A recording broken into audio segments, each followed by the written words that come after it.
গোপন বন্দিশালায় ইসরায়েলের নির্মম নির্যাতনের আরও একটি ছবি ফাঁস হয়েছে। ইনস্টাগ্রামে ফাঁস হওয়া ছবির ফিলিস্তিনি যুবকটির পরিচয় নিয়ে জটিলতা তৈরি হয়েছে, কারণ দুজন ফিলিস্তিনি মা ছবির যুবককে তাদের সন্তান বলে দাবি করছেন। আটক সেই যুবক সম্পর্কে কোনো তথ্য না দিলেও নির্যাতনের ঘটনা নিয়ে তদন্ত চলছে বলে জানিয়েছে ইসরায়েল।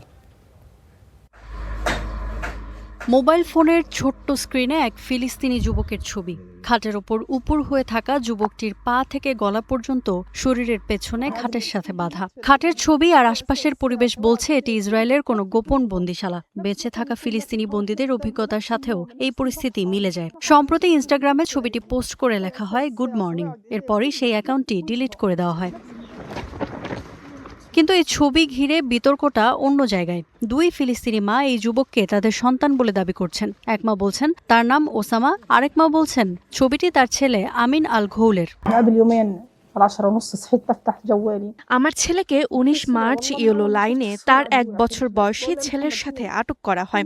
১০ ঘন্টা পর রেড ক্রস আমার নাতিকে ফিরিয়ে দেয়, কিন্তু ওসামাকে আটকে রাখা হয়। তারপর থেকে আমরা কোনো খবর পাইনি।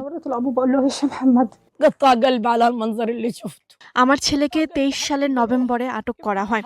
আমি ছবিটি দেখেই চিনেছি এ আমার ছেলে। মায়ের হৃদয় সন্তানকে ঠিকই চিনে ফেলে। আমি মোবাইল জড়িয়ে ধরে কাঁদতে শুরু করি।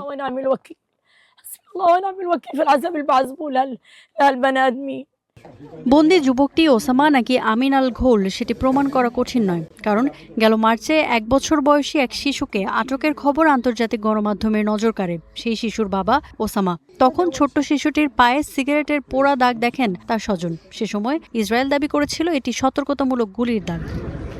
কিন্তু কোথায় ওসামা বা আমিন আল ঘৌল, এ ব্যাপারে কোনো স্পষ্ট বক্তব্য নেই ইসরায়েলের। তবে ইনস্টাগ্রামে প্রকাশিত নির্যাতিত যুবক সম্পর্কে বলা হয় তদন্ত চলছে, জড়িতদের বিরুদ্ধে ব্যবস্থা নেওয়া হবে।